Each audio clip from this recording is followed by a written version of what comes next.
E como habitualmente, vamos agora para a análise mais tecnológica com Nuno Ribeiro. Olá, viva, muito boa tarde, muito obrigado Boa mais tarde. uma vez por estar presente. Temos aqui esta semana uma entrevista de Tim Cook à CNBC por parte de Jim Cramer. Ele fez bem em dar esta entrevista? Há quem tenha essa dúvida.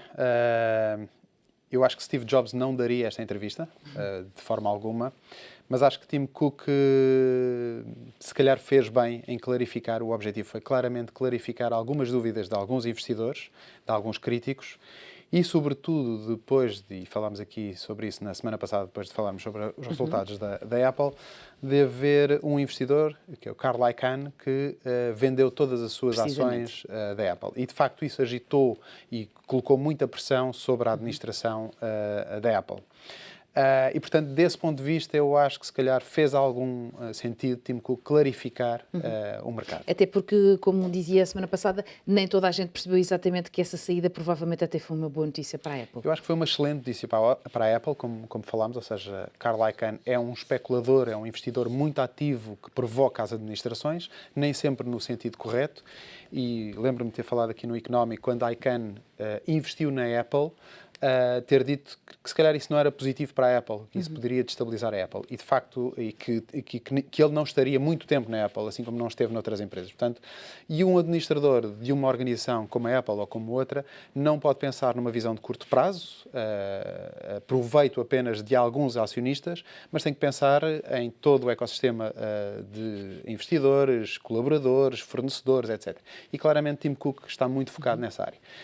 Steve Jobs nem ligava aos acionistas, portanto não era... Estava mais focado no produto, não é? Claramente focado na empresa, assim como Tim Cook, eu também acho que sim, também está, mas ele é uma pessoa muito mais aberta ao mundo do que Steve Jobs, não é que Steve Jobs não fosse atento, mas tem a ver com personalidade. Claro. E, portanto, cada um tem a sua personalidade e eu acho que Tim Cook, face à sua personalidade, fez algum bem em clarificar aqui alguns investidores.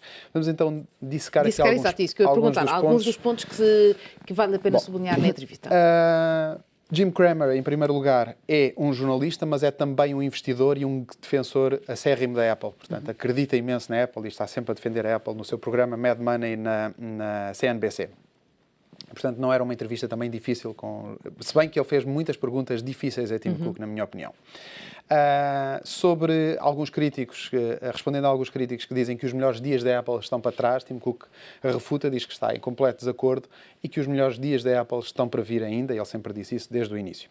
Sobre o facto da desaceleração dos iPhones, ele diz que, de facto, há um mercado crescente de smartphones ainda por atingir, ou seja, só há cerca de 40% de penetração de smartphones no mundo inteiro e, portanto, a Apple, como player importante nesta área, pode ainda ganhar uma cota muito relevante neste mercado. Depois, fazendo um ponto de situação sobre a Apple e sobre os resultados da Apple. Falámos aqui também na semana passada, ou seja, as receitas da Apple, mesmo num trimestre mau, foram de 50 mil milhões de dólares de receitas e 10 mil milhões de dólares de lucro, o que é, do ponto de vista absoluto, um valor muito, muito considerável. Quando olha para o lucro do ano passado, a Apple teve cerca de 53 mil milhões de dólares de lucro. A segunda melhor empresa a ter um lucro mais aproximado ficou a menos de metade destes 53 mil milhões, fez 24 mil milhões. Outro ponto em que Jim Cramer tocou, e eu acho que aqui foi muito incisivo, foi o facto de tentar fazer uma análise comparativa entre o passado da Microsoft e da HP, que foram grandes empresas e muito pujantes naquilo que foi a sua performance em bolsa, e se a Apple não estaria a ficar próximo daquilo que foi a realidade da HP e da Microsoft.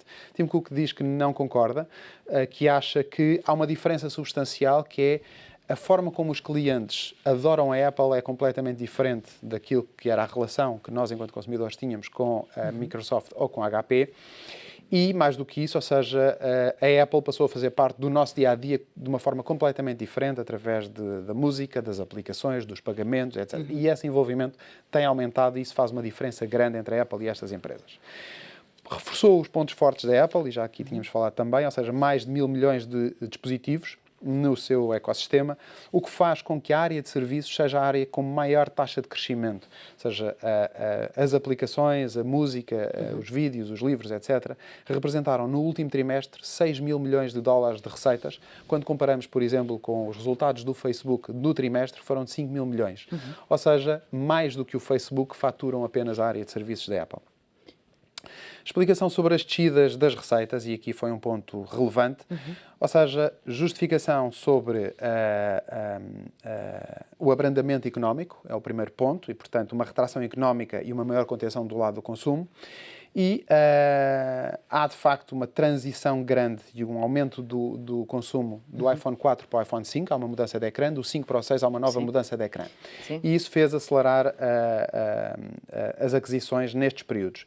Temos que acelerar um pouco para o ponto seguinte, senão não vamos ter tempo de abordá-los. Só muito rápido, ou seja, neste ponto, ou seja, Tim Cook admite que as expectativas de desaceleração foram superiores àquilo que a Apple tinha expectado. Okay. No que diz respeito à compra da Microsoft, por parte da Microsoft da italiana Soler. A Soler é uma empresa que opera na área de Internet of Things e, portanto, a Microsoft já tem uma plataforma de Internet of Things associado ao Azure, portanto, ao seu alojamento. Esta empresa já utilizava os serviços da Microsoft e, claramente, nesta transformação que é o IoT, que vai ser muito relevante, esta aquisição faz muito sentido para que a Microsoft ofereça este tipo de serviços à parte empresarial para que os seus clientes possam beneficiar desta tecnologia. Sim, e no que diz respeito à Hulu, que está a preparar um concorrente aos operadores de cabo com oferta de televisão. Foi um rumor que surgiu na semana passada, avançado pelo The Wall Street Journal. A Hulu, para quem não conhece, porque opera nos Estados Unidos, é um equivalente ao Netflix, mais pequeno, com menor dimensão do que o Netflix. Tem uma particularidade, tem como acionistas a Disney, a Fox e a NBC, através da NBC Universal, que é detida, por sua vez, pela Comcast. E o rumor é que esta empresa se prepara para criar um pacote de live stream também, onde vai incluir os canais destas empresas, o Disney ABC, o ESPN, etc. E, portanto, é uma novidade, ou seja, nós, um dia destes, deixaremos de ter apenas o operador de cabo com a sua box e passaremos a ver televisão em live a partir destas empresas. Surgiu logo a seguir também o rumor, no dia seguinte, de que o YouTube e a Google estão também a preparar pacotes de televisão, e é certo e sabido que já sabemos que a Apple também está nesta área, e eu diria que o Netflix, a Amazon e o Facebook, todos eles entrarão aqui. Uma novidade anunciada, e aqui já não é rumor, foi apresentada esta semana pela Hulu, que vai passar a disponibilizar anúncios interativos, ou seja, passaremos a ter publicidade servida por um agregador, por um distribuidor, nestas novas plataformas. Portanto, uma novidade também do lado da televisão. Nuno, muitíssimo obrigado pela sua análise e um bom fim de semana. Bom fim de semana.